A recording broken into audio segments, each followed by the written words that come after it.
আসসালামু আলাইকুম। কেমন আছেন আপনি?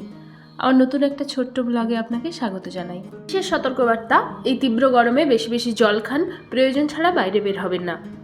আজ সকালবেলা উঠে মনে হচ্ছিল একটু আলুর চিপস খাওয়া যায়, তো বাড়িতেই সেটা বানানোর চেষ্টা করেছি। এখানে আমি আগে থেকে 3টে আলু কেটে ভালো করে পানি দিয়ে করে রেখেছি, আর একটা আলু এই যে কাটছিলাম সেটা আপনাকে দেখাচ্ছি। বটি দিয়েই এইভাবে একদম পাতলা পাতলা করে কেটে নেওয়া যায়। আমাদের যে গ্রেটার ছিল ওতে একটা ব্লেড থাকে, ওই ব্লেডটা নষ্ট হয়ে গিয়েছিল বলে আমি এরকম বটি দিয়েই পাতলা পাতলা করে কেটে নিচ্ছিলাম। একটা আলু পুরোটা এরকমভাবে কেটে নিয়েছি। দেখুন অনেকটাই পাতলা আমি করতে পেরেছি। একদম আমার যে একটা দুটো হয়ে গেছে ভীষণ পাতলা, যেটা উল্টো দিক দিয়ে আবার হাত দেখা যাচ্ছে। তো এতটা পাতলা না হলেও হবে। আপনার এখন যে পরিমাণে রোদ, একদম একদিনেই শুকিয়ে যাবে, তো এতটা পাতলা না হলেও হবে মোটামুটি। তারপর আমি আলুগুলোকে ভালো করে ধুয়ে নিয়েছি। যতক্ষণ না আলুর স্টার্চটা একদম চলে যায় ততক্ষণ পর্যন্ত ধুয়েছি। পানিটা একদম স্বচ্ছ হয়ে গেছে এখানে। আর আমি এখানে একটা হাঁড়িতে কিছুটা পানি বসিয়েছিলাম গরম করার জন্য। সিদ্ধ না করে কাঁচা আলুর চিপস করা যায়, কিন্তু আমি যেহেতু প্রো নই তাই আমি পারফেক্ট করার জন্য সিদ্ধ করে শুকিয়েই করতে চাচ্ছি। তারপর এর মধ্যে কিছুটা লবণ দিতে হবে। আমি ক্লিপসটা নিতে ভুলে গেছি, ক্লিপসটা আমার নেওয়া হয়নি। আপনি কিছুটা পরিমাণ লবণ অ্যাড করে দেবেন। তারপর এগুলোকে সিদ্ধ হওয়ার জন্য বসিয়ে দিলাম। দেওয়ার পর আমি ওদিকে একটা মশলা বানাচ্ছিলাম।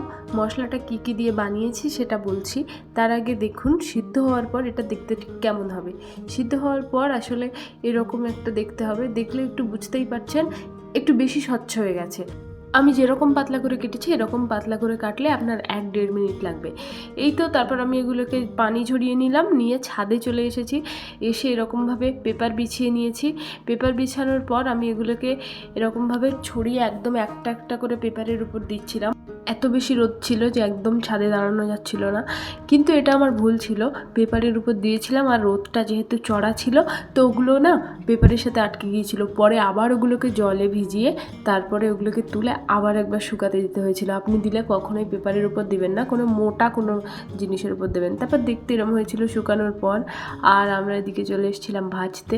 ভাজার পর ভীষণ ভালো হয়েছিল, একদম পুরো বড় বড় হয়ে যাচ্ছিল, আর খেতেও এটা ভীষণ সুন্দর হয়েছিল। আমি একটা মশলা বানিয়েছিলাম। মশলাটার মধ্যে দিয়েছিলাম হচ্ছে লবণ, বিট লবণ, চিনি, কাশ্মীরি লঙ্কার গুঁড়ো আর চাট মশলা। আর যদি আপনি পান তাহলে হচ্ছে দেবেন সাইট্রিক অ্যাসিড, যেটাকে আমরা টক চিনি বলে থাকি। ওটা মোটামুটি দোকানে পাওয়া যাবে। এই তো অনেকগুলো ভেজে নিয়েছি, এরকম দেখতে হয়েছে। তারপরে এই মশলাটা আমি মিশিয়ে দিলাম। খেতে অনেক ভালো হয়েছিল, সবাই অনেক পছন্দ করেছিল। আপনার সাথে আবার আমার দেখা হবে অন্য কোনো ভিডিওতে। ততক্ষণ পর্যন্ত আপনি ভালো থাকুন, সুস্থ থাকুন।